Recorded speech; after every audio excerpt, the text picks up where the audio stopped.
Alors, nous sommes dans la Gemara, mais avant la Gemara, on a l'habitude jeudi de faire un petit chidouche sur la paracha. Je vais raconter juste une petite histoire avant de, sans rentrer dans trop de liens de la paracha. On a deux parachiotes cette semaine, hein.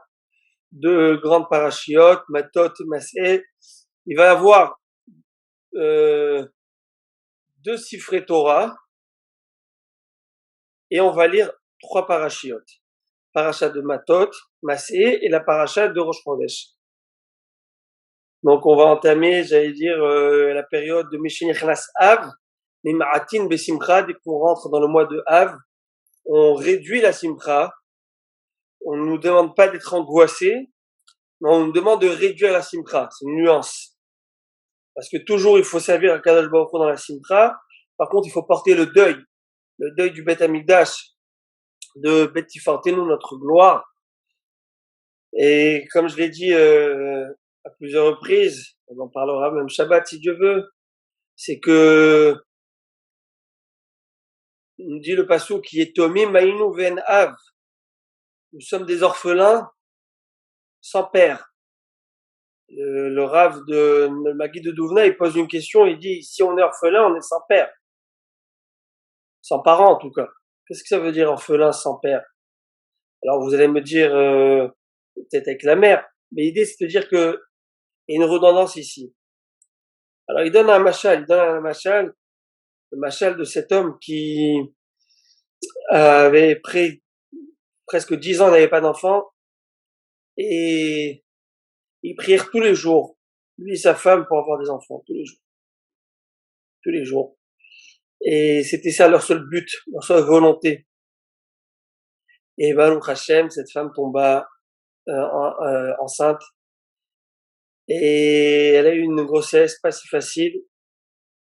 Et au moment d'accouchement, high risk, c'est compliqué, c'est dur.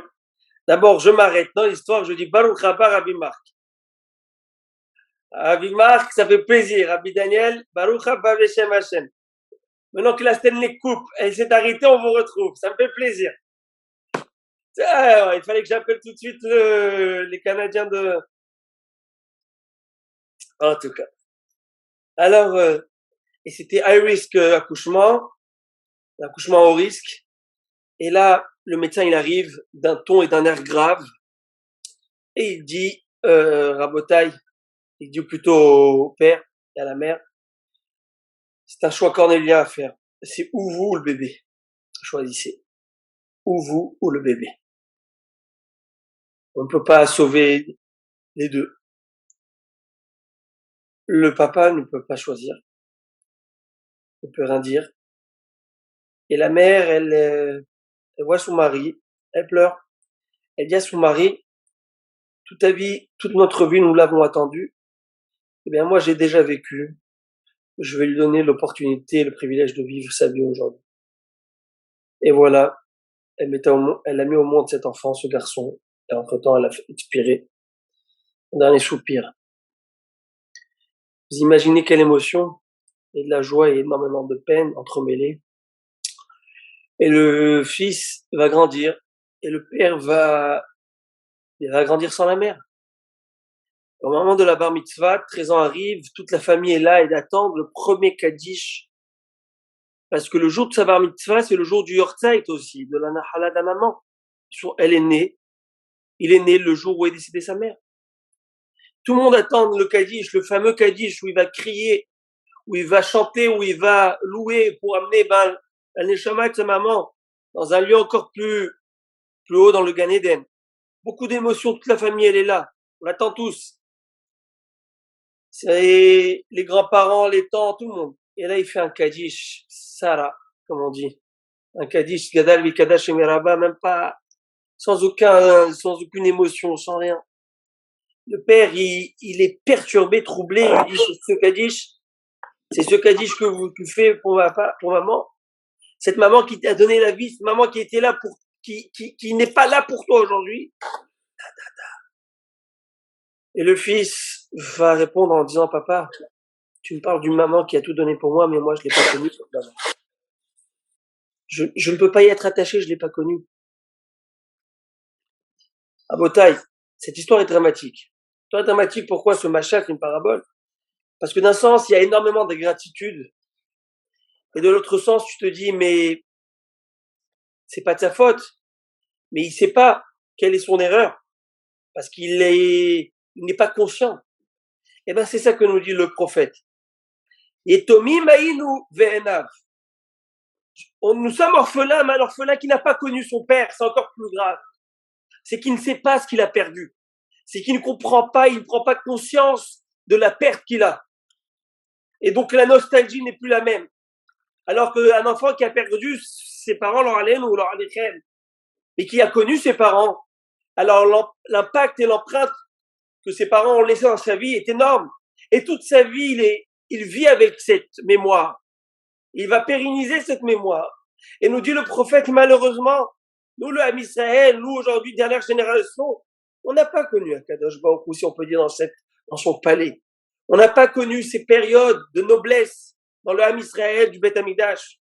Alors on dit, oui, Hachem, on veut le Mashiach, on veut le Beth Amikdash. Mais sans véritablement toutes ces émotions. C'est comme cette personne, on raconte, je pense, c'était la libération en 67, parce qu'ils ont libéré le Kotel, moi si je me trompe, parce qu'ils ont libéré le Kotel, et il y avait des soldats qui sont venus, et donc tous en train de pleurer d'émotion. Il y avait là-bas un soldat, apparemment d'une autre nation russe, je ne sais pas d'où, c'est l'histoire qu'on raconte. Il était là de côté, il a commencé lui aussi à pleurer, on lui dit pourquoi tu pleures? Et il dit je pleure parce que je ne comprends pas pourquoi eux pleurent. Eux pleurent parce qu'ils ont cette émotion, cet attachement au Kotel, qui fait que lorsqu'on est revenu vers notre Kotel, eh ben on a toute cette nostalgie revient et toute cette pression tombe et les larmes coulent à flot. Cet attachement là où on retrouve notre Kotel à nous, notre mur, où c'est le dernier vestige du Beth Amikdash. Eh ben, c'est ça qu'on dit à Kadosh Baruch Hu. Si on n'a pas idée, mais on essaiera bien durant ces semaines, comme je l'ai dit, Shabbat, peut-être le prochain shiur, de commencer à étudier un petit peu la période du Beth Amikdash qui se passait à l'époque du Beth Amikdash, lorsqu'on ressentait la Shekhinah. Et pas que nous, même les Goïms. Les Chachamim vont nous dire que si les Goïms savaient à combien le Beth Amikdash leur était bénéfique, ils auraient mis des gardiens et de la sécurité autour du Beth Amikdash pour protéger que personne n'envahisse ce Beth Amikdash. Toute la bracha que ça mené. Bon, à Botaï, ça c'est le pasuk. Donc on a expliqué selon le Maguide de Duvna. Bénédir Shabbat on reprendra parce que c'est une histoire qui est fabuleuse et qu'il faut la ramener. Il faut penser au Beth Amikdash et comme on l'a dit plusieurs fois, Kol HaMetzer, Kol HaMittabel al Yerushalayim roe vezoche besimchata. Tout celui qui porte le deuil pour Jérusalem, il va avoir le mérite de revoir sa reconstruction. Et le contraire, Chas v'Shalom, celui qui n'a pas de sentiment d'émotion, il n'aura pas le mérite. Pourquoi? Parce que c'est Mida Keneged Mida. Tu as eu envie. Vous savez, une des questions qu'on va demander à l'homme lorsqu'il va monter au ciel, c'est Tipita le Yeshua. Une question, c'est est-ce qu'il a étudié la Torah? Est-ce qu'il a eu des enfants? Et une des questions, c'est est-ce qu'il a été Metzapi à la Yeshua? Est-ce qu'il a espéré? Espérer, c'est pas simplement passivement et dire bon, j'ai toujours, je crois au Mashiach, je crois au Messie. Non, c'est vouloir. Ça veut dire réveiller en nous ce sentiment et cette envie et de tout faire pour que Mashiach arrive par nos actions et par notre souhait, par notre demande à Kadosh Baruch Hu. C'est comme par exemple, et je vais vous dire plus selon un Mefaresh dans la Torah, qui est plutôt un décisionnaire. Vous savez, le premier des commandements, vous le connaissez tous, c'est écrit Anochi Hashem Elokecha Asher Hotzetecha Me'Eretz Mitzrayim. Je suis ton Dieu, je suis Hashem ton Dieu qui t'a fait sortir d'Égypte. À Botaï, ce premier commandement, c'est un commandement, oui, on a dit premier des commandements. Quel commandement il y a dedans? Ceux qui lisent bien, Dieu fait une déclaration. Anochi Hashem Elokecha, je suis Hashem ton Dieu. Deuxième commandement, tu n'auras pas de Dieu. Et le premier commandement, où est-il? Où est-ce qu'il est le premier commandement? C'est une déclaration. Je suis Hashem ton Dieu, point. Est-ce qu'il y a un commandement? C'est le premier de nos commandements. Le premier d'Asaf. Réponse oui. Je dois avoir cette émouna permanente que c'est Dieu et lui est seul et unique qui est le créateur du monde et celui qui nous a fait sortir d'Égypte. Reconnais-moi. C'est pas juste. Donc c'est une connaissance et une mitzvah. Mitzvah, ça veut dire c'est un ordre, une ordonnance de faire quoi? que de croire. Croire dans, c'est de faire vivre cette croyance en nous, et par nos actes, par nos actions, et par notre pensée de tous les jours, à tous les jours. Et bien pareil, le Mashiach, c'est ça. Mashiach Bet Amidash, c'est ça. C'est d'attendre, et on le dit tous les jours. Chaque Ben Israël est ultra sioniste, de dire et Tzemach David, Tatmiach, Tishkol Betoch Yerushalayim Irach, Retze Hashem, Vata Berachamecha Rabim, Tachbotz Banu, et tout ça, c'est Bet Amidash. On focalise vers le Bet Amidash 3 fois par jour, par les 3 prières, et toutes nos prières sont, j'allais dire, parsemées de cette envie, cette volonté de retrouver Akadosh Baruch Hu. Et comme vous le savez, celui qui a le plus mal dans toute cette galoute, cet exil, ce n'est pas que le peuple d'Israël, mais c'est surtout le Père, Avraham, notre Père céleste, qui souffre de ne pas être avec ses enfants. Imaginez-vous ce que c'est. La Gemara va le dire, puis il dit Kalani Meroshi, Kalani Mizori.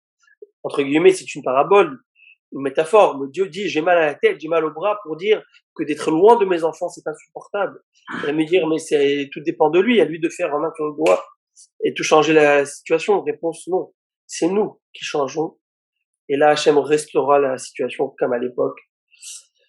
Tout dépendra de nous, du Ham Israël.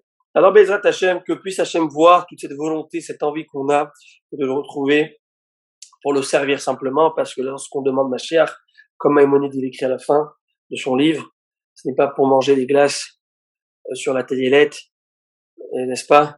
Mais c'est bien plus que ça, c'est pour pouvoir servir Hachem dans la sérénité. Alors, moi, vers Bothaï, on reprend notre Gemara, Maseret Berachot, page 28. Est-ce que vous m'entendez, Rabbi? Oui, je vous entends. Ah, ok. Je pense que vous avez posé la question, vous avez dit, où est la question dans le premier commandement? Où est le commandement? N'est-ce pas? Oui, où est le commandement? C'est ça que j'ai dit. C'est ça. Alors, le commandement, c'est reconnais que c'est grâce à moi que tu es là, quoi. Oui, mais dans les termes, quand tu lis, traduction littérale, Anochi, Hashem, Elokecha, Asher, Otziticha, Meret Mitzrayim, je suis ton Dieu, qui t'a fait sortir de la maison d'Égypte. Il y a pas écrit avant, mais c'est ça que j'expliquais. J'expliquais que cette phrase n'est pas simplement une déclaration, mais c'est un travail, une mitzvah quotidienne chez nous. Un sous-entendu, oui. Voilà, il y a ici un sous-entendu, et ne pas oublier, c'est la plus grande mitzvah de Emouna. C'est la base de toute notre Torah. C'est sur cette base que toute la Torah tient. Au point où Nachmanide, il y a une divergence d'opinion entre Maïmonide et Nachmanide, parce que Maïmonide va compter ça dans la première mitzvah de la Torah, n'est-ce pas, de connaître Dieu et de reconnaître Dieu, le Dieu du monde, etc., créateur du monde. Mais Nachmanide va dire ça ne peut pas être un ordre. Ça, c'est une base avant les ordres. Parce que si c'est un ordre, qui m'a dit de croire cet ordre? Voyez-vous? C'est-à-dire, si c'est un ordre, mais en fait, selon les commentaires, c'est un ordre et c'est une base. C'est l'ordre qui est la base de tous les ordres. Le bassis, l'école à Torah, c'est un yesod, une base et un kissé, vraiment une base pour toute la Torah. Ce premier. Maintenant, on va reprendre notre fameuse Gemara. Alors, Aaron, je te fais une petite annonce. La semaine dernière, le dernier shiur, on a flyé sur une histoire exceptionnelle, n'est-ce pas, entre une grande machloquette entre Rabbi Yoshua et Rabban Gamiel. Je vais récapituler pour ceux qui n'étaient pas là rapidement. Alors, Rabbi Yoshua. Comment? Il y a personne qui l'a enregistré lundi, hein? Oui, c'est moi. Ah, tu me l'as pas envoyé? Ben oui. Ok. Je vais revoir, mais je pense que oui, je l'ai envoyé en 2 parties. Il y a une petite partie parce qu'il s'est arrêté à quelques secondes de la fin, je l'ai reprise. Zach. Alors, il y a un jeune élève, est venu voir Rabban Gamiel. Il lui a dit, Rabban Gamiel, la prière de arbitre, est-ce qu'elle est obligatoire ou facultative? Il lui a dit, elle est obligatoire. Très bien. Il va partir voir Rabbi Yoshua. Excusez-moi, le contraire. D'abord, Rabbi Yoshua, il lui a demandé facultative ou obligatoire, il lui a dit facultative. En parenthèse, il a dit que la halakha, elle est comme ça, sauf que Maïmonide a dit que tout l'Arm Israël a pris sur soi de manière obligatoire. Aujourd'hui, ces 3 prières, dont Arvit, font partie du rituel de chaque Ben Israël. Ok. Il est parti voir après cet élève, Rabban Gamiel, qui était le Nassi, le chef de la communauté, le président de la communauté, le Philarque, et il va dire, il va lui demander est-ce que c'est obligatoire ou pas. Il va dire bien sûr c'est obligatoire. Il va dire c'est bizarre parce que l'autre, Rabbi Yoshua m'a dit que c'était facultatif. Dès qu'il a dit attends, je vais m'occuper de son cas. Dès que Rabbi Yoshua est venu à la synagogue, Rabban Gamiel, qui était le rav de tous, se lève, enfin il pose une question, il va déclarer d'abord, il va dire que arbitre est obligatoire. Est-ce qu'il y en a un parmi vous ici qui pense que c'est facultatif? Et il va viser Rabbi Yoshua. Rabbi Yoshua va dire non, c'est obligatoire pour pas mettre mal à l'aise. Donc en fait, il a dit ça pour pas mettre mal à l'aise Rabban Gamiel devant tous. Il va lui dire lève-toi. Et parce qu'il y a un élève qui va témoigner contre toi que tu as dit que c'était facultatif. Il a dit vous avez raison. Il a laissé debout. Et durant tout la suite du Kshiur, il a laissé debout Rabbi Yoshua. Je crois que les gens ils vont dire mais c'est quoi cette humiliation? Ils vont demander au Meturgeman, à celui qui reprenait les paroles de Rabban Gamiel, parce qu'il y en avait à l'époque le Rav disait une parole, l'interprète écoutait, il disait à haute voix, comme un espèce de micro de l'époque. Il va dire tu arrêtes de donner le shiur, tu t'arrêtes, et nous on va arrêter ça, on va on appelle ça, on va destituer Rabban Gamiel de sa place. Alors ils vont destituer, mais ils ont dit qui on va mettre à sa place. Si c'est Rabbi Yoshua, ça va lui faire trop de peine à Rabban Gamiel. Si c'est Rabbi Akiva, il n'a pas le zérout des parents. Le zérout avot, comme il a Rabban Gamiel. Et si Rabban Gamiel se met en colère ou il a de la peine contre Rabbi Akiva, c'est fini pour lui. Vous imaginez la peine d'un Tamil Chacham? Mais il faut faire attention, même de Tchèque Ben Israël. Hein. Et puis alors, ils ont décidé qu'ils vont mettre Rabbi Azar Ben Azaria, qui avait que 18 ans à cette époque. Bon Dieu, il a fait un miracle, qu'il avait une barbe qui est devenue blanche. Selon Maïmonide, c'est pas un miracle. C'est simplement parce il a mis tant d'efforts dans la Torah qu'il est tellement fatigué, son corps a pris un coup de vieillesse. En tout cas, il était riche, il était intelligent, et il était, on a dit, riche, et il avait aussi, il était 10e génération de Ezra Sofer, de Ezra le scribe. Donc il avait 3 qualités en lui. La richesse, c'est le fait de pouvoir payer des pots de vin à l'époque, vous savez, à César et à tous ceux qui étaient en contact avec les consuls romains. Il fallait toujours glisser la patte. En tant que président de la communauté, il fallait avoir les moyens. Il fallait avoir aussi le Zerut Avot, 10e génération de Ezra Sofer, Ezra le scribe, c'est celui qui a commencé la reconstruction du second temple. Et il était aussi super fort en Torah. Vous connaissez la fameuse Mishnah qu'on dit dans la Haggadah, Amar Rabbi Elazar ben Azaria, Ariani Keven Shivim Shana, Elozeh Achiti Sheteamer Itzat Mitzrayim Balelot, Achedar Ben Zoma. Et Rabbi Elazar ben Azaria, il dit, je parie un homme qui a 70 ans. Pourquoi je parie? Parce qu'à ce moment-là, il avait que 18 ans. Ça, c'est l'histoire. Donc aujourd'hui, on a destitué Rabban Gamiel, et qui a été mis à la place? Rabbi Elazar ben Azaria. Et ce jour, le jour de l'investiture de Rabban, comment il s'appelle? De Rabbi Elazar ben Azaria, ce jour-là, ils ont rajouté des dizaines et des centaines de bancs dans la Beth Midrash, dans la maison d'études. Pourquoi des dizaines et dizaines de bancs dans la maison d'études? Parce qu'à l'époque de Rabban Gamiel, lorsque lui, il était président et Rav, il a dit que il a mis un gardien à l'entrée du Beth Midrash et il a fait une déclaration. Toute personne qui, son extérieur ne reflète pas son intérieur, ça veut dire que il montre un visage, mais dedans il est complètement sale et pas propre à 1000%, qui ne rentre pas au Beth Midrash. Moi, je n'aime pas les hypocrites. Celui qui ont double vie. Et en faisant cela, eh ben, les gens, ils venaient plus au Beth Midrash, à moins qu'ils soient vraiment de haut calibre et bien calés, et bien avec la crainte du ciel comme il faut. Et au moment où ils ont enlevé ce gardien de Beth Midrash, le jour où ils ont investi Rabbi Elazar ben Azaria en tant que Rav, il y a eu 700 bancs supplémentaires. Au point où Rabban Gamiel, il a eu beaucoup de peine, il s'est dit peut-être à cause de moi, la Torah dans le Ham Israël a été réduite. Et le bon Dieu, pour le calmer sa conscience, lui a montré dans le rêve, on a vu, des jarres d'argile blanche, mais à l'intérieur, c'était tout noir, plein de cendres. Comme pour dire, ne crois pas que ceux qui rentrent au Beth Midrash sont toujours propres. Et la Gemara de dire tout de suite, et d'affirmer que ce rêve, ce songe n'était là que pour calmer et apaiser Rabban Gamiel, mais n'était pas véridique. Parce que véritablement, il faut laisser passer tout le monde à la synagogue, tout le monde à la maison d'études, parce que, au contraire, avec la force de la Torah, même si dedans il est sale, même si dedans il n'a pas les qualités et les compétences nécessaires, et au contraire, ben la Torah va l'aider, va le ramener vers la Torah. Il faut pas lui fermer les portes. À moins que c'est un type qui rentre au Beth Midrash pour embêter. D'accord? En tout cas, normalement, tu ne dois pas, comme on a dit qu'il n'y a pas un rayon X qui te permet de savoir quels sont, les, les, Attention. les intentions de chacun. Maintenant, hein, sur ce, et la Gemara, elle raconte, on a terminé avec ça le dernier point du Shiro, intéressant, c'est que, à votre avis, Rabban Gamliel aurait pu être déprimé, t'imagines? Le type, il est renvoyé de la Nessiout. C'est pas, on parle d'un géant Torah, on parle que son père s'appelait Rabbi Shimon, et son arrière-grand-père, c'est Hillel Azaken. Vous imaginez la dynastie, et vous imaginez que son fils, c'est qui? C'est Rabbi Shimon Bar Rabban Gamliel, le fameux Rabbi Shimon Bar Rabban Gamliel qu'on cite tous les jours. Et son fils, c'est celui, un des 10 martyrs. Son petit-fils, c'est Rabbi Udanassi, celui qui nous a composé et la Mishnah. Vous imaginez? Donc c'est pas, et Rabban Gamliel va se dire, you know what? Moi, c'est pas parce que j'ai passé ça que je vais me perdre du temps. Et ben, le jour même, il est reparti à étudier la Torah. Et ce jour-là, la Gemara, elle va dire que toutes les lois qui étaient en suspens, où on n'avait pas encore les réponses, il y avait tellement de Talmidei Chachamim réunis ce jour-là, qu'ils ont clarifié toutes les questions, même celles qui étaient en stand-by et en suspens, sans réponse. Et chaque fois que dans le Talmud, on va dire Bo Bayom, ce jour-là, on a répondu à une question. C'est quoi ce fameux jour-là? C'est le jour où on a investi Rabbi Elazar Ben Azariah. Et là, Rabban Gamliel, et alors il va pas se laisser décomposer. Et ce jour-là, il va partir étudier la Torah.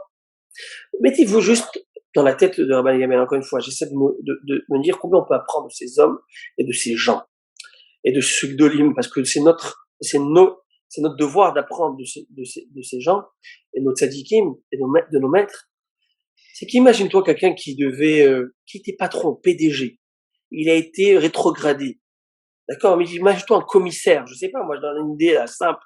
Commissaire. Aujourd'hui, il est à la circulation. Vous savez, comme il fait pied vert là-bas. En tout cas, il est remis à la circulation. Vous imaginez quel boucha? Vous imaginez quelle honte? Mais juste à la synagogue, des fois, tu as dit un mot qui est mal placé quelqu'un. Ah, il m'a fait la chouma, je ne mets plus les pieds ici. Ah, pourquoi? C'est toi qui perds. Tu vois, quelqu'un va perdre. C'est toi qui perds. C'est dommage. En tout cas. Alors, ce qui se passe, on a 2 Rabbi Daniel Zaguri. C'est exceptionnel, ça. Bon, Hazak. Attendez. Bon. Alors, Rabban Gamliel, c'est pas grave, il va pas perdre du temps d'études, il va revenir au Beth Midrash étudier ce jour même. Le jour où ils ont investi son concurrent. Vous allez dire quoi? Mais lui, c'était un zaken, un sage, mais aussi avec de l'âge, parce que ça va habituellement avec, sans faire de rime, d'accord? Mais il voit 18 ans et qui est Nassi qui prend sa place. Bon. Et là, il va y avoir ce jour-là un homme qui s'appelle Yehuda, qui était converti, mais qui vient du pays de Moab. Et vous souvenez-vous que les Moabim, la Torah a dit, ils ne pourront pas se marier avec une femme juive, le cas à la chaîne. Ils peuvent se marier qu'avec une convertie, etc., etc. Alors cet homme, il vient, il dit, il y avait Rabbi Yoshua Beth Midrash et Rabban Gamliel aussi, tous les grands chachamim, et il dit, est-ce que moi, je peux me marier avec une fille juive? Moi. Alors Rabban Gamliel lui dit non, c'est écrit dans un verset de la Torah, Lo yavo Amonim Moavi bikal Hashem. Ni les peuples de Ammon ni de Moab ne peuvent se marier et intégrer le Ham Israël, se marier avec des femmes juives. Pourquoi? Vous le savez très bien, on l'a déjà étudié, parce qu'ils ont fait preuve d'ingratitude en sortant d'Égypte. Ils ne sont pas venus à notre rencontre avec du pain et de l'eau. Plus encore, ils ont même qu'on appelle ça, loué les services de Bilam Aracha pour nous maudire et nous anéantir. Donc, ils ne sont pas acceptés. Et Rabbi Yoshua va lui dire non, tu peux venir. Dans Torah, tu peux venir, tu peux te marier avec une femme juive. Et là, Rabban Gamliel va écarquer grand les yeux, il va lui dire, mais je ne comprends pas pourquoi. Tout ça, c'est ce qu'on a vu, je vous fais une petite révision. On l'a déjà vu dans les mots, mais je ne comprends pas pourquoi. Il va lui dire, je te réponds très simplement pourquoi. Parce qu'on le sait, que Sanheriv, le roi d'Assyrie, souvenez-vous, Sanheriv, ce fameux grand roi empereur qui a conquis le monde entier presque, on va voir de Psukim, Bilbel et Kol Haumot, il a mélangé toutes les nations. Ça veut dire qu'il a exilé les populations des pays conquis. Ammon, il les a envoyés en truc. C'est comme par exemple aujourd'hui. Aujourd'hui, je prends un exemple aujourd'hui, d'accord? Vous allez me dire, les Italiens, les Romains. Vous croyez que c'est des vrais Romains de Rome? C'est comme on a dit. D'Italie, qu'est-ce qui reste? On dit les spaghettis et la pizza au basilic. Rien du tout. De Rome. La Rome antique. Il reste plus rien. Les Égyptiens en Égypte. Vous allez en Égypte. La population musulmane qui est là-bas, ce sont pas les Égyptiens. C'est pas du tout c'est pas les descendants des Égyptiens. Donc, ils n'ont rien à voir avec ce peuple. Très bien. Donc, c'est ce que dit Rabbi Yoshua. Rabbi Yoshua, il dit, il y a 70 nations dans le monde. 2 nations, Ammon et Moab. Lorsqu'il y a une personne qui vient vers nous, on dit qu'il vient de la majorité. Et la majorité, c'est quoi? Ce n'est pas ni Ammon ni Moab. Comme c'est un mélange. Et c'est un mélange qui est homogène. On ne sait pas qui vient de qui, de quoi ou quoi que ce soit. Alors, toi, tu vas sur une base qui s'appelle Alachit, cette base, Kol des Parish, Meruba Parish. Lorsque tu as quelque chose qui provient d'un grand nombre, tu te dis d'un nombre, tu te dis il provient du grand nombre et non pas de la minorité. Exemple Alachit, incroyable. Tu te trouves dans une ville, tu trouves un morceau de viande dans un sachet. Ok, un sachet sans marque, sans cache-route, sans rien du tout. Et dans cette petite ville, tu as 10 boucheries. 6 boucheries cachères et 4 non cachères. Ce morceau, à moins qu'il ait une tête de cochon, ce morceau, mais ce morceau-là de bœuf, il est cachère. Incroyable. Parce qu'on a une règle. Col des Parish, Meruba Parish. Suite à ça, Miyad Itiru, je voulais la fin, Miyad Itiru la Bobakal, immédiatement, les Chachamim lui ont permis, donc à Yehuda le converti, d'entrer dans la communauté, conformément à l'avis de Rabbi Yoshua. Voilà. Fin de citation pour l'instant. C'est pas fini, il y a une autre étape à cette histoire. Amar Rabban Gamiel. Rabban Gamiel, regardez la grandeur d'âme de cet homme. Rabban Gamiel va dire, Oil Veriava, puisqu'il en est ainsi que quoi? Que l'opinion halachique suit l'avis de Rabbi Yoshua. Je vois que tous les sages étaient d'accord avec Rabbi Yoshua. Ça veut dire que il a une aide divine, ça veut dire qu'il a une si'ata d'Ishmaïa. Et peut-être que j'ai mal fait que le mettre mal à l'aise, le mettre dans une situation inconfortable. On avait vu à l'époque, le dernier cours, qu'il y avait 3 situations inconfortables qu'il avait mis. On n'a pas le temps de les énumérer maintenant. Alors, Ezil va faïsser les Rabbi Yoshua. Donc, il a dit, je vais aller apaiser Rabbi Yoshua. Je vais aller l'apaiser et lui présenter mes excuses. Kimata levete. En arrivant à la maison de Rabbi Yoshua, qu'est-ce qui se passe? Il a vu que les murs de sa maison étaient noirs, avec du suif, on verra avec quoi. Donc ils étaient vraiment pas propres, on va dire, ils étaient assez un Marlo. Là il voit, il observe, et il dit Mikotle betra atanikar chez Pehamiata. Les murs de ta maison, on voit que tu es un forgeron. Pehami, c'est où un forgeron? Ou une autre explication, c'est quelqu'un qui travaille dans le charbon. Je vois que tu travailles dans une à Marlo, vous savez ce qu'il va lui dire Rabbi Yoshua? Il va lui répondre avec beaucoup de virulence. Il va lui dire un mot très dur. Oilo, la dor, chata parnesso. Malheureuse est la génération dont tu es le guide. Parce que c'était lui le chef et le président. Car tu n'es pas conscient de la souffrance des étudiants de la Torah. Ni comment ils subviennent à leurs besoins, et ni comment ils se nourrissent. Moi qui est au Beth Amidrash tous les jours avec toi, tu n'as même pas idée de par quoi je me nourris. Et maintenant, en rentrant à ma maison, tu commences à réaliser d'où la vie. Vous imaginez la vie difficile qu'ils avaient, ces hommes? De travailler des travaux qui étaient éreintants, fatigants. C'est pas des travaux de bureau aujourd'hui. C'est pas des travaux, mais quoi? Où ils se cassaient le dos, pliaient le dos en deux. Et avec tout ça, ils trouvaient le temps d'étudier la Torah, oui. C'est ça leur vie. Le reste est un moyen. On en parlera bien der Shabbat, dans un Torah. Pas faire de bien, ne pas se tromper dans les rôles de chaque chose. En tout cas, Amarlo na'aneti lecha. Bon, il entend tout ça. Et il lui dit, you know what? Il lui dit, j'ai parlé, je te demande pardon. Na'aneti lecha. Je t'ai parlé de manière excessive, de manière trop dure. C'est Rabban Gamaliel qui dit ça? Oui, Rabban Gamiel, il s'excuse. En 2 mots, il est présent là-dessus. Losh Gahbe. Il a pas fait attention, il n'a pas pris d'attention comme pour eux, il a basé, quoi. Et, alors quand il a vu ça, Rabban Gamiel, il lui a dit, assez Bishul Kwadaba.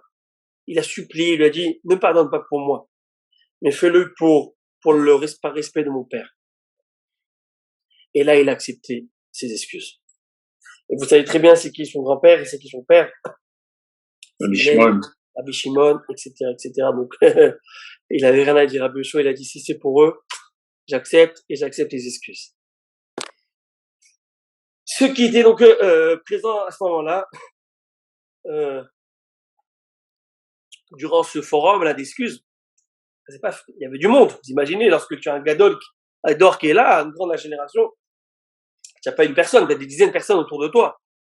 C'est comme, je ne sais pas, moi je donne un exemple pour juste essayer de comprendre. Mais lorsque le Rishon LeZion il est venu ici, le grand rabbin d'Israël, il y avait des centaines et des milliers de personnes autour de lui, en train de poser, parler, demander des questions, etc. Et ben ça c'est x10. On parle de Rabban Gamiel, d'accord? Alors sur ce, alors ils ont dit venons, on va voir maintenant. Il faut annoncer au Beth Midrash, il faut repartir au Beth Midrash, leur annoncer que Rabban Gamiel a présenté des excuses valables, convenables, et que maintenant il faut, j'allais dire, réparer le tort, quoi, remettre les choses. Comment on va faire? Comment on va faire? Amrou man nizil velima leou les rabbanim. Donc ils ont dit qui va informer les chachamim au Beth Midrash de ce qui vient de se passer. Amar Léou, un koves. Alors un koves c'est un blanchisseur, c'est celui qui faisait le pressing, le nettoyage à l'époque, qui était là-bas présent durant cette scène. On va dire laissez-moi moi partir et partager cette information. Anna Azimna. Laisse-moi partir et annoncer. Alors Rabbi Yoshua il va lui dire, écoute, il va lui donner comme un poème, un message, pour annoncer ce qui s'est passé. Ok? Et il va transmettre ce message là-bas. Et regardez ce qu'il va dire.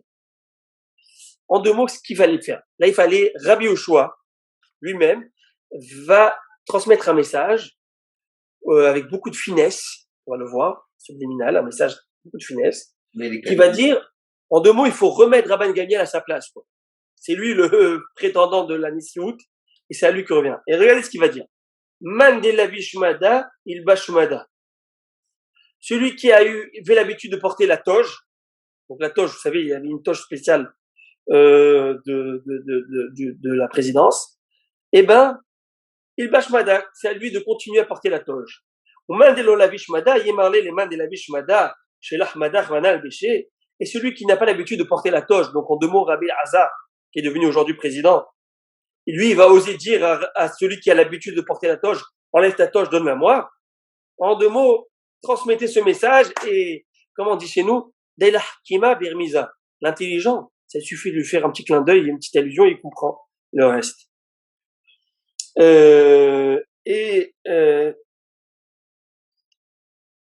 Il a essayé de transmettre le message et le message n'est pas vraiment passé, ok? Le message n'est pas vraiment passé. Bon. Le message n'est pas vraiment passé, il n'est pas arrivé à bon port. Il n'a pas été. Maintenant, au Beth Midrash, entre-temps, durant toute cette histoire, Rabbi Akiva, qui était au Beth Midrash, il a dit, écoutez, guys, fermez les portes du Beth Midrash, parce que je sens que le service de garde rapproché de Rabban Gamiel, tous ses serviteurs, etc., ils vont faire une manifestation devant la Beth Midrash. Ça risque d'être un peu chaud. Fermez les portes. Amarléou Rabbi Akiva, les Rabbanan, Troukou Galé. Fermez les portes. Des lolités avdé des Rabbanan Gamiel, Beltsarou, les Rabbanan, afin que les serviteurs de Rabban Gamiel ne viennent pas tourmenter les Chachamim. Ok? Intéressant. Et là, qu'est-ce qui va se passer? Le blanchisseur, il va voir Rabbi Yoshua, il dit, j'ai pas réussi à transmettre mon message, peut-être qu'il n'a pas été accepté, il n'a pas été compris, il dit non, il veut pas. Amar Rabbi Yoshua. Rabbi Yoshua, il a dit, moi-même, j'irai transmettre le message. On n'est jamais mieux servi que par soi-même. Rabbi Yoshua, il a dit, Moutav dikum veizil an alikabayou. Il vaut mieux que moi, j'aille leur dire ce qu'il faut. Ata taraf ababa. Il est venu, il a frappé à la porte du Beth Midrash. Donc on avait écouté, on a vu Rabbi Yoshua. Amar Léou. Et regardez Rabbi Yoshua encore avec un poème exceptionnel. Il va leur transmettre le message qu'il faut remettre Rabban Gamiel à sa place. Et regardez ce qu'il va dire. Alors, je vais le traduire, on va l'expliquer après. Mazé ben Mazé Yazé. Que l'aspergeur, fils de l'aspergeur, asperge. Vesheno lo Mazé velo ben Mazé, yomar la Mazé ben Mazé, mimecha mimara, efra efer maïkle. Alors j'explique, parce que il faut être vraiment, fallait comprendre ça. Alors vous savez que selon la Torah, une personne qui a été impurifiée au contact d'un mort, c'est l'impureté la plus grave, la plus haute dans la Torah. Et pour pouvoir se purifier, il faut non pas seulement rentrer dans le mikvé, mais avoir une aspersion deux fois, y avoir une aspersion, en tout cas des cendres de lavage rousse avec de l'eau d'eau vive. Ok? C'est comme ça. Fameuse aspersion des cendres de lavage rousse. Maintenant, il fallait mettre de la cendre, donc lavage rousse, et de l'eau vive. Avec très bien. Alors, qui faisait ça? C'était le Kohen. Est-ce que quelqu'un qui n'est pas Kohen peut venir faire asperger quelqu'un? Non. C'est le Kohen qui doit asperger cette personne. Alors, maintenant, je vais expliquer. Mazé ben Mazé, c'est l'aspergeur, fils de l'aspergeur. Ça veut dire Kohen, fils de Kohen, peut asperger quelqu'un, oui ou non? Si mon père est Cohen, donc moi je suis automatiquement Cohen, je peux asperger quelqu'un. Donc ça veut dire que, en deux mots, il est en train de dire que Rabban Gamliel, fils du Nassi précédent, qui continue la dynastie, j'allais dire presque princiale et royale dans le Ham Israël, eh ben c'est à lui de continuer cette dynastie. Maintenant, une personne qui n'a jamais aspergé, est-ce qu'il peut venir voir le Cohen et dire au Cohen, tu sais, ta cendre qui est là dans ton pot, c'est pas de la cendre, c'est Memara, c'est de la cendre qui provient, qui de la cendre de papier, quoi, de bois. C'est pas de la vraie cendre. Et ton eau, c'est de l'eau qui vient d'eau stagnante. C'est pas de la bonne eau. Ben non. Le Cohen connaissait Halachot, il connaissait l'OE, il connaît son protocole, il connaît. Donc, qui peut se permettre de dire au Cohen, laisse-moi ta place. Personne, s'il n'est pas à la hauteur de. Donc, en deux mots, c'est un message pour faire comprendre. Il faut remettre Rabban Gamliel à sa place. Amarlo Rabbi Akiva. Donc Rabbi Akiva va dire, Rabbi Yoshua Nitpayasta. Rabbi Yoshua, tu t'es apaisé? Est-ce que tu es apaisé? Est-ce que tu t'es calmé? Kulum asinu el abishvil kevodecha. Que tu saches que tout ce qu'on a fait ici, tout ce remue-ménage, c'était pour toi, Rabbi Yoshua, pour ton kavod, le kavod de ta Torah. D'accord? Et alors tu sais quoi maintenant que tu as accepté? Viens demain, demain, on va toi et moi aller lui annoncer qu'il va être réinvesti dans ses fonctions. Le problème, c'est qu'on a un gros problème politique et halachique. C'est que tu viens d'investir quelqu'un en tant que président de la, oui ou non, du Rosh Hashiva, là, le Rav de la Yeshiva. Rabbi Lazar Ben Azar, qu'est-ce que tu fais là? On a un problème. Regardez le problème. Amré, Echin Avid, comment on va faire? Plusieurs options. Navré, si on va complètement démettre et rétrograder Rabbi Lazar Ben Azaria, c'est pas possible. Pourquoi? Parce qu'on a une règle halachique. Que quoi? Ma'alin bakodesh ve'en moridin. Nos chachamim nous ont enseigné que tout ce qui est en matière de sacré, de kedusha, on monte, on évolue, mais on ne peut pas, on ne réduit pas. Et donc, étant donné que dans la kedusha, on l'a fait monter, on l'a investi d'un poste qui est encore plus important que ce qu'il était, on peut pas maintenant le faire descendre comme ça. J'ouvre une petite parenthèse. Selon Beth Hillel, la raison pourquoi on allume première bougie de Hanouka, deuxième bougie de Hanouka, troisième bougie de Hanouka, 1, 2, 3, 4, c'est parce qu'on monte dans la Kedusha et non pas le contraire. Selon Shammai, on fait 8, 7, 6. Beth Hillel n'est pas d'accord. On fait d'abord 1, 2, etc. parce qu'on évolue, on progresse dans la Kedusha et non pas le contraire. Alors ils vont dire, alors qu'est-ce qu'on fait? On peut pas le rétrograder entièrement. Alors qu'est-ce qu'on fait? Alors Nidrosh Mohada Shabta. Alors on va dire quoi? Que Rabban Gamliel, ça soit lui qui fait la dracha de un Shabbat, et Rabbi Elazar Ben Azariah lui fait un autre Shabbat, un Shabbat sur deux, chacun un Shabbat. Vous voyez, chacun un Shabbat, c'est l'habitude. À ce moment-là, tout le monde venait. Il y avait, donc le Rav faisait cette grande dracha du Shabbat, à part la semaine où vous étudiez. Mais alors quoi? Alors, ce Shabbat, cette semaine plutôt, ça serait lui le Rav, et la semaine d'après, ça serait lui l'autre Rav. Shabbat ici, le contexte, c'est aussi semaine. Shabbat, ça veut dire aussi semaine. Voilà, il dit, on peut pas faire ça. Vous savez pourquoi on peut pas faire ça? Parce que a-t-il les canouillés? Parce qu'ils vont venir à se jalouser.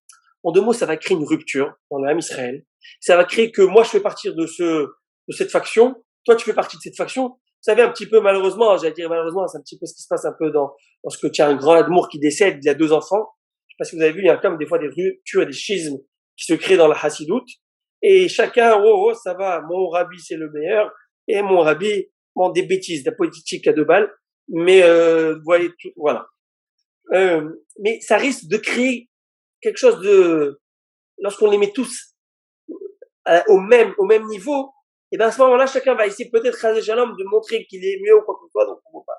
Qu'est-ce qu'on fait? Et la l'hydroge Rabban Gamiel s'est acheté, vers Rabbi Isabel Azariah Had Ashapta. Et ben ils ont trouvé la solution au problème, et point à la ligne. La solution, c'est que quoi? Normalement, qui aurait dû être vraiment le Nassi de base, c'est Rabban Gamiel. C'est juste à cause de cet incident. Alors, Rabban Gamiel va être pendant 3 semaines par mois, lui, 3 semaines, lui, celui qui va transmettre la halachot, qui va être le rab à ce moment-là. Et 1 semaine dans le mois, ça va être Rabbi Elazar ben Azariah. Et c'est comme ça qu'ils ont fait. Ils ont montré donc que la préséance revient à Rabban Gamiel, et pour pas réduire Rabbi Elazar ben Azariah, ils l'ont laissé 1 fois par mois, 1 semaine par mois, à ce poste. Va une maman. Il dit maintenant qu'on a bien compris l'histoire, maintenant que vous avez bien l'histoire en tête, on comprend lorsque dans le Talmud, on retrouve ça peut-être dans Masechet Chagiga ou dans notre endroit, on retrouve que une fois Rabbi Yoshua a demandé à 2 Rachamim qui sont sortis du Beth Midrash, la Gemara dans Masechet Chagiga, il dit que Rabbi Yoshua, il a demandé à 2 Rachamim, cette semaine, c'était la semaine de qui? Alors on comprend pas, ça veut dire quoi c'est la semaine de qui? Si ce n'est qu'aujourd'hui vous avez l'histoire et vous avez bien compris qu'il y avait 3 semaines à l'un et 1 semaine à l'un, tu comprends pourquoi Rabbi Yoshua dans Masechet Chagiga à la page Gimel, page 3, il a dit cette semaine c'était la semaine de qui? Il fait référence à ça. Est-ce que c'est la semaine de Rabban Gamiel ou la semaine de Rabbi Elazar ben Azariah? Il devrait le savoir, non? Non, parce qu'il lui revenait de Yavne, il revenait d'un long chemin, d'un long voyage, je savais pas. Il lui avait enseigné un enseignement et à un moment il lui a dit est-ce que bon je vous la fais courte l'histoire, hein. Je vous la fais courte l'histoire, c'est qu'il avait enseigné, il leur a dit ce grand rave Rabbi Yoshua, il a dit à ces 2 Chachamim, j'ai oublié qui étaient les 2 Chachamim, quel était l'enseignement qui a été dit au Beth Midrash, et eux ils étaient gênés, ils ont dit est-ce qu'à toi on va te dire quelque chose de nouveau, tu connais tout. Il a dit ça n'existe pas un Beth Midrash qu'il n'y a pas une nouveauté, quelque chose.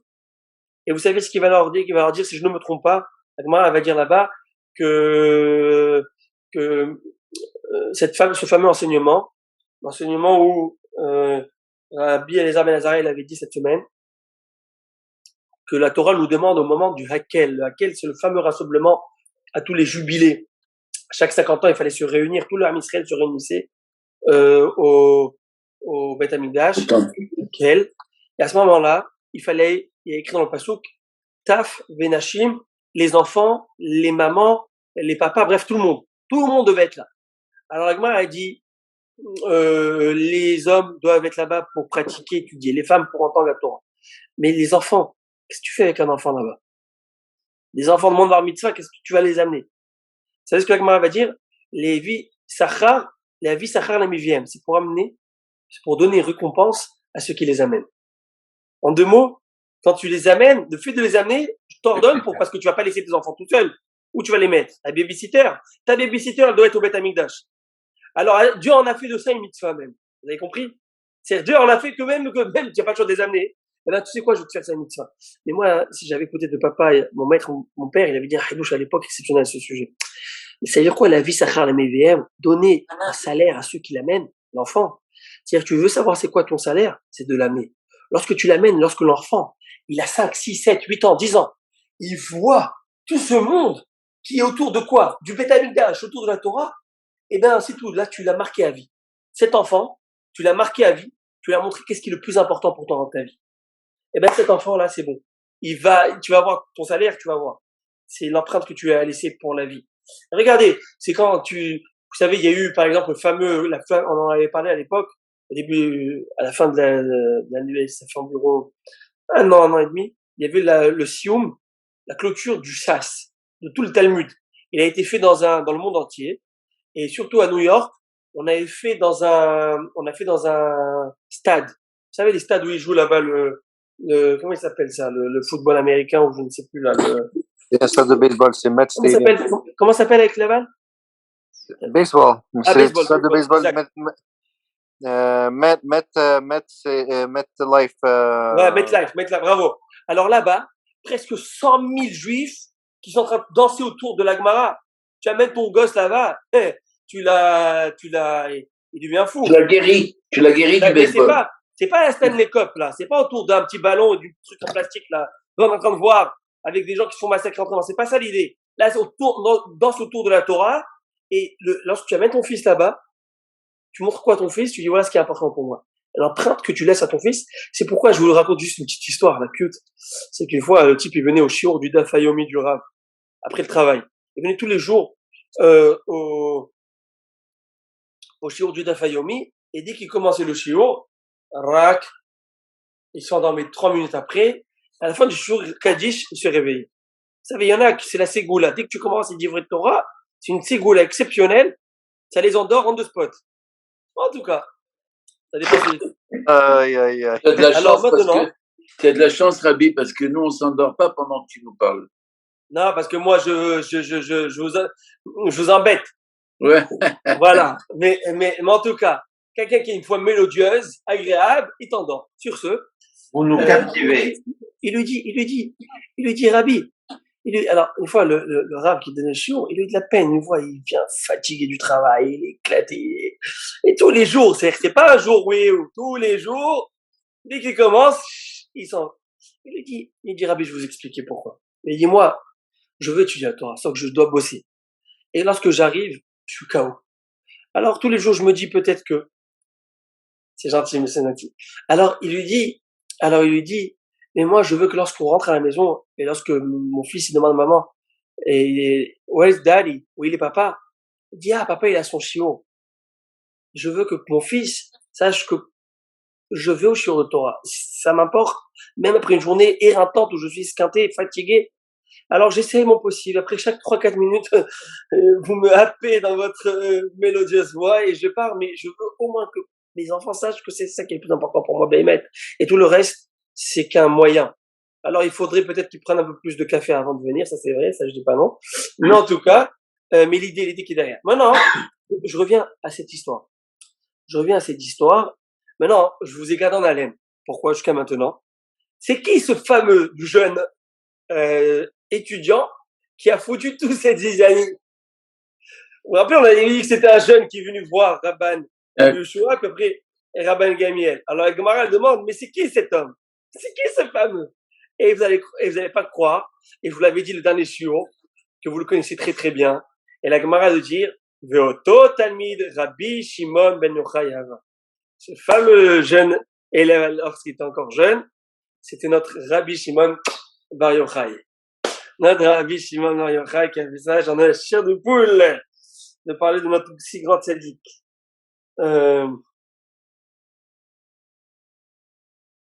Alors maintenant, vous allez demander pourquoi on a attendu jusqu'à la fin de l'histoire pour amener, pour dire que c'est Rabbi Shimon bar Yochai. D'habitude, la Torah, la Gemara, c'est pas un roman où elle te laisse en suspense pour te donner le dénouement à la fin avec alors, Ramim, il dit, j'ai vu le commentaire, c'est parce que au début de l'histoire, on a vu que ça semait la zizanie, la controverse. On ne voulait pas mêler le tzaddik Rabbi Shimon bar Yochai avec une zizanie. Donc, on a attendu la fin de l'histoire, où on a vu comment la fin de l'histoire elle a été faite, où Baruch Hashem, tout est bien, qui finit bien, et tout est rentré dans l'ordre. Alors là, on a cité son nom. Parce que lui, il n'avait nulle l'intention, Chazé Shalom, que de former, de créer cette zizanie. Lui, il voulait juste ramener la Torah et dire, attends, clarifiez-moi. C'est oui, c'est blanc ou c'est noir? C'est chayav, arvit ou c'est pas chayav? Obligatoire ou pas obligatoire? Donc, il voulait juste clarifier la situation. Voilà, mon Rabotai. Fin de citation.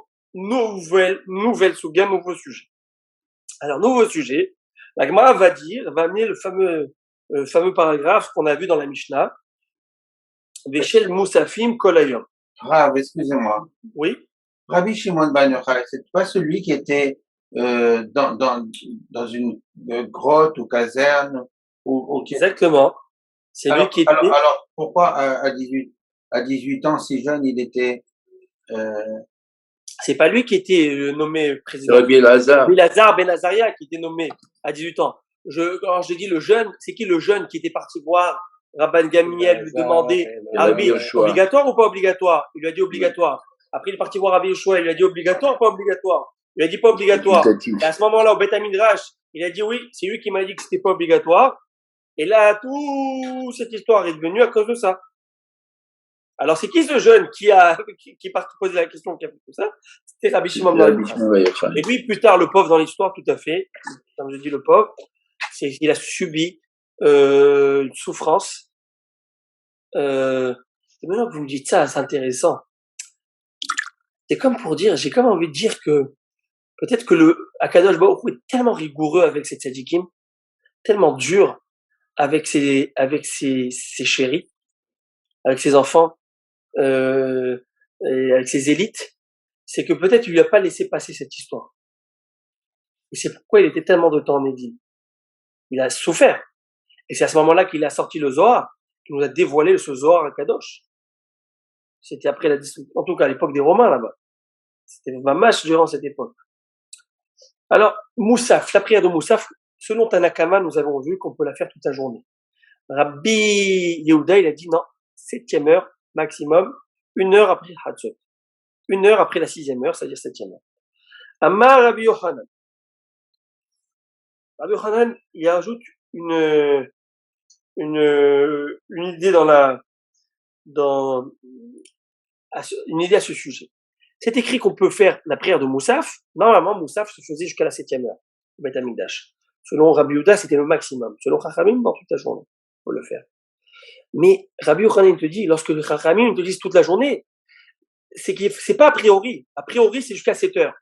Mais si tu l'as fait après 7 heures, tu t'appelles négligent. Hein. Tu peux le faire, mais tu t'appelles négligent. Venikra Poshea. Celui qui prie Moussaf plus tard dans la journée, ça marche. Mais il s'appelle quand même négligent parce que c'est pas le bon moment, le meilleur, ça le tient dans les 7 premières heures de la journée. Et là, la Gemara va poser une question. Elle va amener un cas intéressant. Et de ce cas, je vais quand même citer quelques halakhot d'actualité. Tanou Rabbanan. Donc ça, je nous enseigne. Ayou lefanav shetet tefilot. Si quelqu'un il avait devant lui 2 prières à faire, ça veut dire il avait mincha et moussaf. Il a déjà fait shacharit, il n'avait pas fait moussaf, mais maintenant c'est l'heure de mincha et de moussaf. Qu'est-ce qu'il fait? Alors la Mishnah elle te dit mitpalel shel mincha va harkach mitpalel shel moussaf. D'abord tu fais mincha et après tu fais moussaf. Pour quelle raison? Logique. Chez Zotidira, Bezonatidira. Parce que celle-ci, mincha, elle est plus fréquente, tandis que moussaf, elle est moins fréquente. Et on a une règle. Tadir, Veshéno, Tadir Kodem. Lorsque j'ai 2 actions de mitzvah devant moi, une que je fais plus fréquemment, une que je fais moins fréquemment, à qui je donne la priorité, à celle que je fais plus fréquemment. Donc, mincha et moussaf, je fais d'abord mincha, puis après moussaf. Vous avez compris? Vous avez mis derrière cette règle, vous savez, cette règle, elle est un peu partout, hein, vous la faites tous les Shabbats. Où on la fait tous les Shabbats? Oui. Simplement, les fêtes de Shabbat et les fêtes. Moussaf. Pas dans la journée. Ben, Yom Tov. Rosh Chodesh. Oui, d'accord, mais simplement dans les Shabbat, les jours de fête. Oui, au moment où il y a le moussaf. Ah, c'est ça, il n'y a pas avant. Au moment où il y a le moussaf. Rosh Chodesh, par exemple. Bravo, au moment où il y a le moussaf. Au moment où il n'y a pas de moussaf, il n'y a rien. Il y a jamais de possibilité qu'il ait 2 prières devant lui, quoi. En tout cas, alors, maintenant, je vous ai dit, cette règle de Tadir et Veshono Tadir, c'est une règle qui est appliquée dans la halakha. Par exemple, on met le talit, une des raisons qu'on met d'abord le talit et après les téphilines. D'abord le talit parce qu'on met plus le talit que les téphilines. Ben oui, Shabbat, on met pas les téphilines. Donc on met plus de fois le talit que les téphilines. Et bon, une autre raison aussi qu'on a rapporté tout à l'heure, c'est qu'on met d'abord les talit et après les téphilines, parce que si on mettait d'abord les téphilines et après le talit, on rétrograderait dans la kedusha. Parce que les téphilines sont plus kadosh que le talit. On a appris tout à l'heure qu'il faut évoluer et progresser, non pas le contraire. Souvenez-vous. Par contre, j'ouvre quand même une parenthèse à l'Afrique, c'est que si le type, il a ouvert les téphilines, il a attrapé les téphilines avant d'attraper le talit, ça arrive, il doit mettre d'abord les téphilines. Ouais. Parce que si tu as une mitzvah dans tes mains, tu la lâches pas. Ça se fait pas. Donc si, par exemple, vous avez attrapé vos téphilines, zut, eh ben, tu les mets d'avant. Et après, tu mets ton talit. Donc maintenant, oui. Donc c'est pour ça que vendredi soir, on enlève les téphilines du talit. C'est une des raisons, mais c'est surtout parce que c'est mouktsé. C'est ça. Elles sont mouktsé, elles sont interdites on peut pas l'utiliser pendant le Shabbat. Maintenant, un autre cas concret qu'on donne la priorité à ce qui est plus fréquent, qui a une plus grande fréquence. Par exemple, prenez le kiddush du Shabbat. Yom HaShishi, ou même dans l'Avdala. On fait ça vraiment, Ranan, Baruch Ata Hashem, Boré Pera Geffen. Et puis après, on fait le kiddush. Asher Kedeshanu Bemitzota Vera Tabanu. Pourquoi on fait d'abord le kiddush? On fait d'abord le Geffen après le kiddush. Parce que le Geffen, on le fait plus. On le fait toujours. Tu bois du vin en semaine, tu fais toujours le Geffen. Donc, tu donnes d'abord la priorité à quoi? Au Geffen. Et après, tu fais la bracha du kiddush. Tu fais d'abord Geffen, après tu fais la Havdalah. Voyez-vous? Donc, voilà, par exemple, une règle, une chose qu'on fait toujours, Maintenant, Rabbi Yehuda, il dit, non, moi, je ne suis pas d'accord. Mitpalel, Shel, où est-ce que je suis? Mitpalel, Shel Moussaf, Oui, justement, où est-ce qu'on est, Rabbi? Moi, on est page 28. On est à la page 28. Oui, j'y suis. Est-ce que c'est en bas de la page? On est au peut-être 10 lignes avant la fin. À l'avant-dernier de point. Oui. Alors il dit quoi? Rabbi Yehuda dit je suis pas d'accord. Rabbi Yehuda dit non, d'abord tu fais Moussaf et après tu fais ton Mincha. Pourquoi? Parce que Moussaf est limité à 7 heures pour moi. Et s'il est limité, c'est une mitzvah qui va passer. Mincha n'est pas limité. Autant limité que le Moussaf, oui ou non? Mincha, tu peux le faire depuis 6h30. Moussaf, tu t'arrêtes à la 7e heure. Alors que Mincha, tu peux le faire depuis 6h30 jusqu'à la fin. Alors il te dit Rabbi Yehuda, non, même si tu as ta règle habituellement qui est vraie, mais pas dans ce contexte. Dans ce contexte, on a un problème de temps. Et comme Moussaf, elle va passer, elle passe plus tôt que Mincha. Alors fais d'abord Moussaf et après tu te feras ta Mincha. Alors comment on va fixer la halakha? Amar Rabbi Yochanan va fixer la halakha. Halakha, mitpalel shem Mincha, v'achar kach mitpalel shem Moussaf. Non, tu fais d'abord Mincha et après tu fais Moussaf. C'est comme ça que Rabbi Yochanan va trancher la halakha. La Gemara, je crois qu'on va terminer ici. Et Bli Neder, on va, au prochain, on va mettre Bli Neder une petite pause. Bli Neder, et lundi, on essaiera de commencer lundi, jeudi prochain, de faire quelques passages de la Gemara dans le traité Gittin, en rapport avec la destruction du temple. J'ai bien dit Bli Neder. Abotai, it was pleasure for me to learn with you. Je voulais vous dire, Rav, que oui. je pars lundi en France. Blabès. Pour 2 semaines. Ah, vous allez nous manquer. Blabès, Nessia Tova. Merci. Nessia Tova. Bon voyage. Et Vous allez briller par votre absence. Je serai là lundi matin. Mais il est possible que je vous suive de là-bas. Ah non, mais il va être trop tard. Il va être trop tard. Trop tôt pour vous. Oui, c'est vrai. Il va être trop tôt pour vous. À moins que vous avez une insomnie. Il va se réveiller pour nous. Il va se réveiller. Non, si vous avez une insomnie et vous revenez d'Abar Mitzvah, vous mettez trop tard comme ça. Par contre, je le dis, normalement, vous savez que Baruch Hashem, là, on termine notre 2e année de Shiurim, vraiment, et on va entamer la 3e, mais normalement, on fait un break environ d'1 mois. Moi, je prendrai un peu de temps vacances, mais aussi de manière générale, on reprend qu'à la rentrée, parce que je veux pas que les gens perdent le fil entièrement. Je veux parce qu'après bon, chacun va en vacances, etc. Je sais pas ce qui va se passer avec le Covid, si les gens vont voyager, mais j'ai l'impression que là, c'est l'exode. Chacun essaie par tous les moyens de prendre un peu d'air à droite ou à gauche. Donc normalement, on va faire une petite entracte comme ça d'1 mois. À partir de quand? C'est pas encore, je vais voir. Donc ça veut dire qu'on a encore cours lundi? Oui, cette semaine on a encore cours et ça va se faire certainement que après Tisha B'Av. Ok. En tout cas, faites bon voyage et voilà. Bon voyage, Henrik. Bon croissant. Merci. Et la baguette française. À tout le monde. Allez, comme tout. Bye. Allez, Allez, bonsoir.